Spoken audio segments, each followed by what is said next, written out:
Agora eu vou começar o programa com um convidado muito especial e aí eu quero a sua atenção. Ele é autor de livros, na verdade ele é escritor, ele é advogado, ele é professor, mas mais do que isso, ele tem uma marca que faz a diferença na vida dele. E essa é a marca que vem do alto. Ele ganhou uma enorme projeção a partir de um grupo de oração católico que ele comanda há 25 anos, centrado na devoção mariana e no rosário, transmitindo revelações do Espírito Santo, mensagens de Nossa Senhora, de santos e anjos. Ele é autor dos livros Você Pode Falar com Deus e Todo Mundo Tem um Anjo da Guarda. E eu tô doida para conversar com ele e apresentar para vocês. Bem-vindo, Pedro Siqueira. Tudo bem? Meu conterrâneo, eu disse nos bastidores que ele é um conterrâneo mais inteligente porque ele continua morando no Rio de Janeiro, né? Oh. E aquela cidade continua maravilhosa. Hoje no Bom Dia Brasil, passou um pouco dela em todas as praias, me deu uma saudade. No verão, né?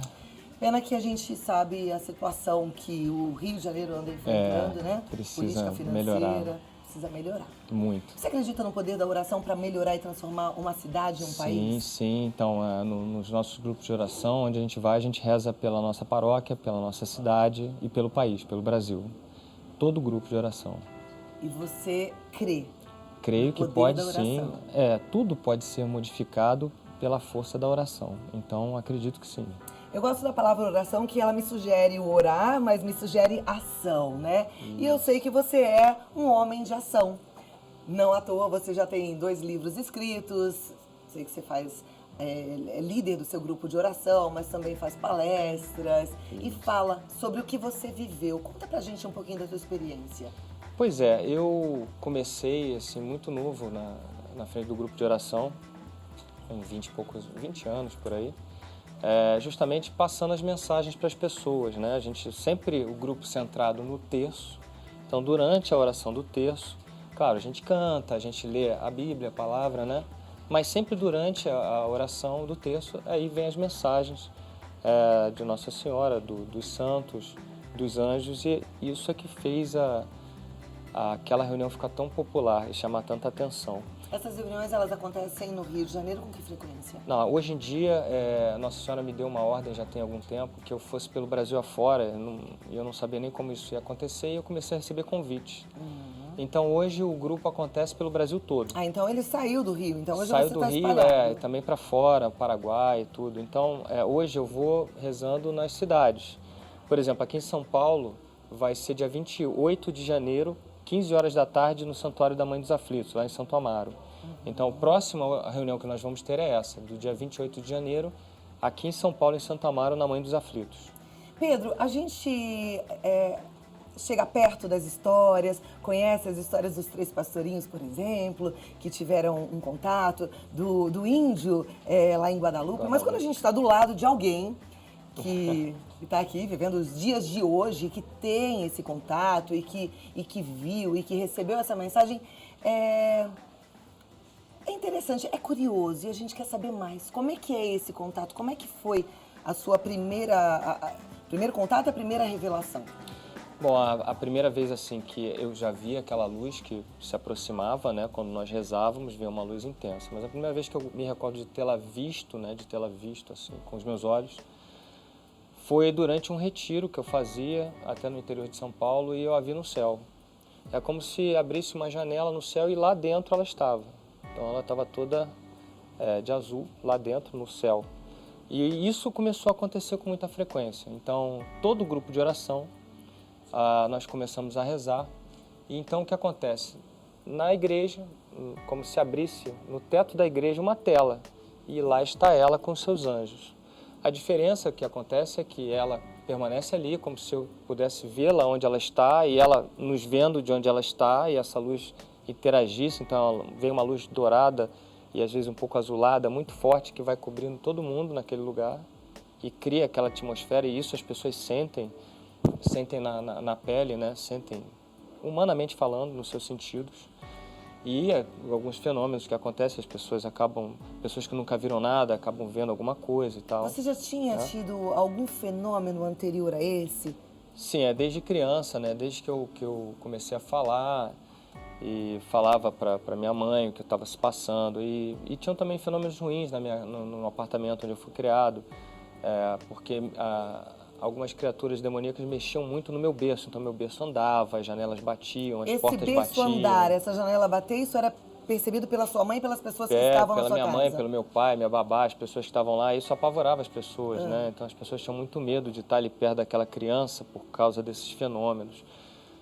E aí, fui convivendo com essas coisas, com aquilo que eu via, né? E qual foi a atitude dos seus pais nessa época, enquanto você ainda era criança e não tinha a sua decisão do que você iria fazer? Sim, né? Pois é. Eu conto um pouco disso até no meu livro Você Pode Falar com Deus. O que aconteceu é que meus pais resolveram me levar a tudo que era médico. A psicólogos, psiquiatras, neurologistas, até parapsicólogos, esse tipo de coisa, para ver o que se passava. E minha avó, mãe da minha mãe, era muito católica, mas os meus pais não eram de igreja, de nada. Então começaram a correr para várias religiões para ver se dava uma solução. E nunca resolveram nada, né?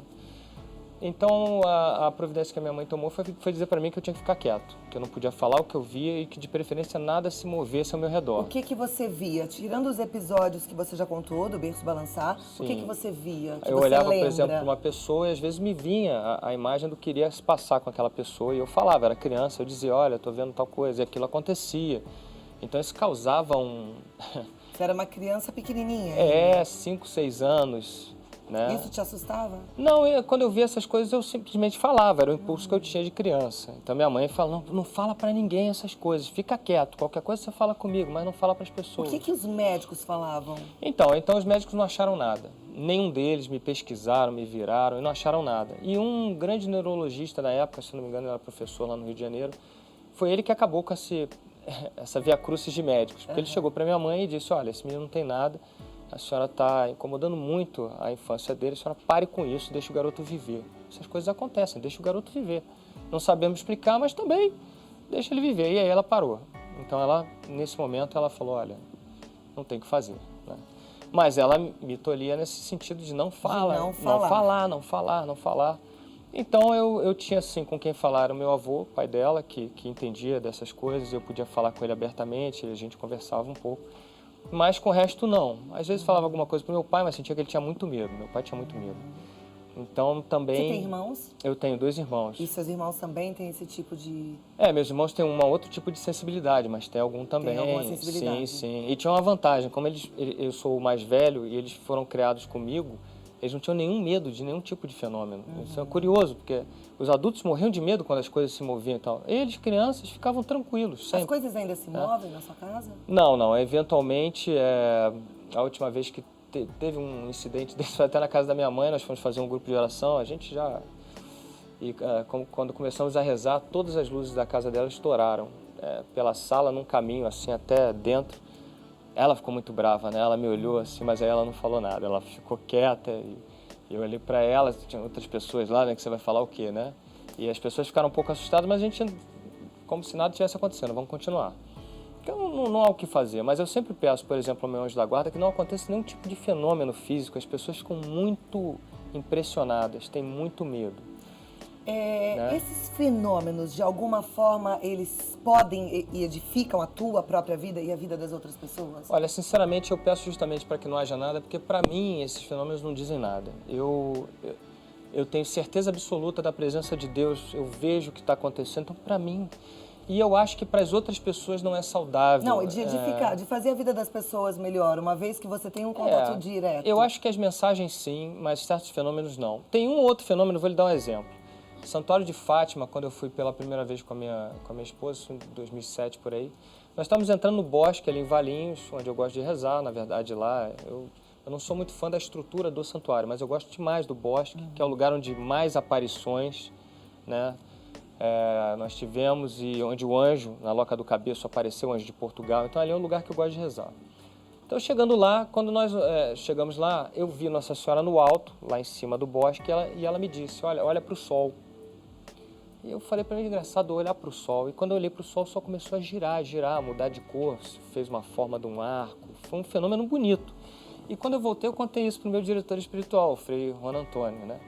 Que é meu diretor espiritual desde que eu era jovem, né? Enfim, e aí ele falou assim, eu quero voltar nesse bosque com você, eu quero ver o fenômeno. Eu falei, mas eu não mando em Nossa Senhora, eu não mando nos anjos, não mando em Deus, eu não sou ninguém. Não, mas você vai rezar, vai pedir porque eu quero ver. E ele insistia que ele queria ver, que ele ia ver. Eu achei estranho aquilo, falei, tá bom. E ele é espanhol, então ele todo ano ia de férias para a Espanha, e a terra dele, a cidade dele, Ouro-Preto, é próximo de Fátima, né? Pegando um trem, alguma coisa. Então, nós conseguimos nos reunir lá, eu, minha esposa, ele e tal.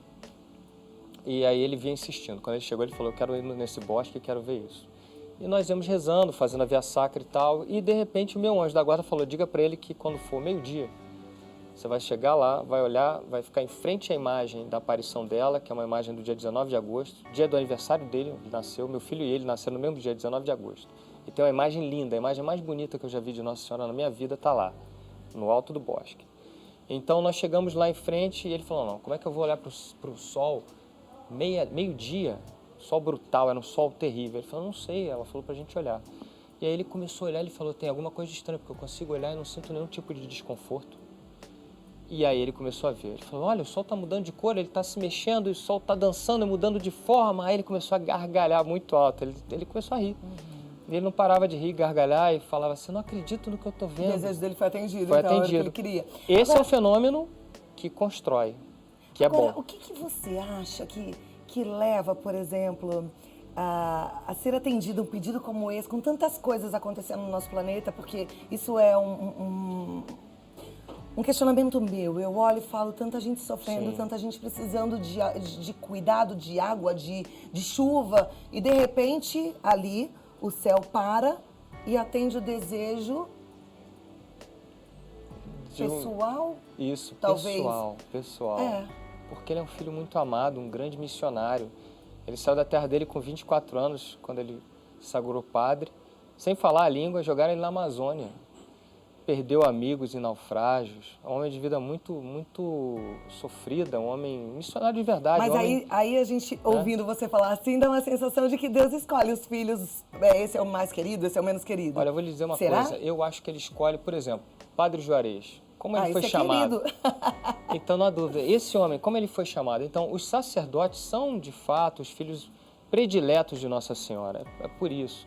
Eles são escolhidos, sim. Eles foram chamados por ela, por Jesus, diretamente. Eu não tive um chamado assim, mas eles tiveram. Eu creio que ali... Você se considera um filho predileto? Não, predileto como sacerdote não, mas eu me considero muito amado. Eu sinto o amor de Deus por mim. Mas eu reconheço que os sacerdotes, eles têm uma missão especial nas coisas de Deus. Pedro, você escreveu um livro que fala sobre anjo da guarda. E aqui mesmo você falou, meu anjo da guarda me disse. Eu quero entender melhor essa tua relação com o teu anjo da guarda, como é que você o ouve, como é que ele fala contigo, mas já, segura aí um pouquinho, tá bom? Ah, agora eu vou. Sério? Tá bom, não é mais pra eu ir, é pra eu ficar. Então vamos ficar, então vamos continuar aqui entendendo a relação do Pedro e como é que você entende o anjo da guarda presente, como é que é essa comunicação? Então, a primeira figura espiritual que eu tenho memória do meu tempo de criança é o meu anjo da guarda. Claro, eu não sabia que aquela criatura era um anjo da guarda, era uma criança. E eu falava para minha babá que havia um homem gigante que brilhava uma luz e trajava uma túnica verde. Eu não falava túnica, que eu não sabia falar, um vestido verde que brilhava. E ela achava aquilo esquisito, né? E toda hora eu falava, olha, tô vendo esse homem. E eu ficava tranquilo. Ela via que no meu comportamento eu ficava muito mais tranquilo quando ele estava presente. Claro, porque eu tinha o receio daqueles ataques espirituais que me aconteciam, daquelas criaturas demoníacas. Então, quando ele estava lá, eu ficava muito tranquilo, porque eu sabia que ele não deixava nada acontecer. E é a primeira figura espiritual que eu me lembro de ter visto, né? Era ele. Pois bem, desde sempre ele se comunica telepaticamente comigo, ele não costuma falar. Quando ele quer me corrigir de alguma coisa muito séria, aí sim, às vezes ele fala, eu ouço. Você ouve. Mas é uma voz que se assemelha a um trovão, assim, uma voz muito forte, né? É uma coisa que até dá um susto, assim. Então, normalmente em algum momento da sua vida você já questionou se isso era você que estava achando, fruto da sua imaginação? Não, volta e meia, quando eu era criança, perguntava, não, então você vai ter que fazer tal coisa. E ele fazia. Então, eu nunca mais questionei nada. E é uma relação, assim, muito íntima. Eu trato ele como meu grande amigo. Eu converso com ele, eu brigo com ele quando as coisas estão... Eu brigo, mas falo um monte pra ele. Pedro, que quem é Deus pra você? Como ele é? Então, Deus é o paizão. Deus é aquele que tem o poder sobre todas as coisas, todas as criaturas, que permite que coisas nos aconteçam para que a gente cresça espiritualmente. Mas eu sinto Deus quando eu vou rezar e falo Pai, né? Pai Nosso, eu sinto Ele no meu coração, eu sinto arder, eu sinto aquela presença em mim. Falo, Ele está aqui comigo. Então Deus está muito presente na minha vida. Deus é um pai presente, aquele paizão presente. Sei que Ele vai me corrigir, mas sei que Ele me ama profundamente. Como é que você entende a Trindade e aí vamos falar de Nossa Senhora, de anjo? Como é que fica tudo isso? É complexo, é muito difícil de explicar. Então, você explica já já. Vamos continuar aqui com o Pedro. Ai, Pedro, a gente estava falando de Deus, da Trindade, Isso. de como é que é essa estrutura lá no céu. É difícil da gente perceber, né? Durante os textos eu sempre digo que as pessoas enviem seus anjos e coloquem as suas intenções para os anjos que lá estão, que vem uma série de anjos com Nossa Senhora, além dos anjos da guarda das pessoas que estão ali na oração, enviem para a sala do trono do Pai, de onde vêm as graças, né? Isso tem funcionado muito bem, as pessoas costumam narrar as bênçãos, as graças que recebem, os milagres e tal. O que eu vejo assim, que a personificação da face de Deus para nós é o Filho, é Jesus Cristo. Então, olhando para Jesus, nós vemos o Pai, né? Aqueles que não têm essa dimensão tão abstrata vão olhar para o Filho e vão ver ali. Então, o Filho é muito importante. E o Espírito Santo também, eu percebo que as pessoas têm uma boa dimensão por causa da presença, né? Quando se começa uma oração, aquela presença. Essa presença de Deus é o Espírito Santo, né? Jesus fala, né, que Ele deixa o Espírito Santo para habitar conosco, dentro exatamente. de nós, né? Então, o que eu percebo é que durante esses grupos de oração, nas missas, as pessoas sentem muito a presença do Espírito Santo e na hóstia consagrada ali está a face de Deus em Jesus. Então, isso é uma coisa muito importante. Eu acho que Deus nos deu de presente para que nós pudéssemos ter alguma coisa concreta na nossa mente para compreendê-lo um pouco mais, né? Claro que nós não vamos nunca alcançar essa dimensão do que é Deus, mas um pouquinho ali a gente tem. Então a gente consegue, né, nos relacionarmos bem até com o Senhor através disso, do Espírito Santo, de Jesus e da mãe dele, né? A mãe dele então é mais próxima ainda a nós porque era como nós, né? Claro, sem o pecado, imaculada, mas como nós, né? Uma menina que recebe o homem-deus, né? E traz ao mundo o homem-deus, coisa bonita, né? A esposa do Espírito Santo, com uma relação maravilhosa. E a Bíblia fala de anjo da guarda? A Bíblia fala muitas vezes de anjos, né? Em várias passagens. Mas o catecismo da Igreja Católica é muito expresso. Ele fala em anjo da guarda, né? Que está aqui no mundo para guiar o seu protegido para o paraíso. Então está aqui para trazer a vontade de Deus, para trazer os caminhos de Deus, para apontar os caminhos de Deus para os seus protegidos, para que um dia eles cheguem aos céus. E é para guardar? Para guardar também, para defender, proteger. E como é que você dá bronca nele? Porque aí eu... é que eu sou abusada. É muita intimidade aí. É muita intimidade. Aí a gente Pedro, exagera, pra né? gente continuar esse bate-papo, na verdade, eu quero que você continue esse entendimento lendo o livro do Pedro Siqueira, Todo Mundo Tem um Anjo da Guarda.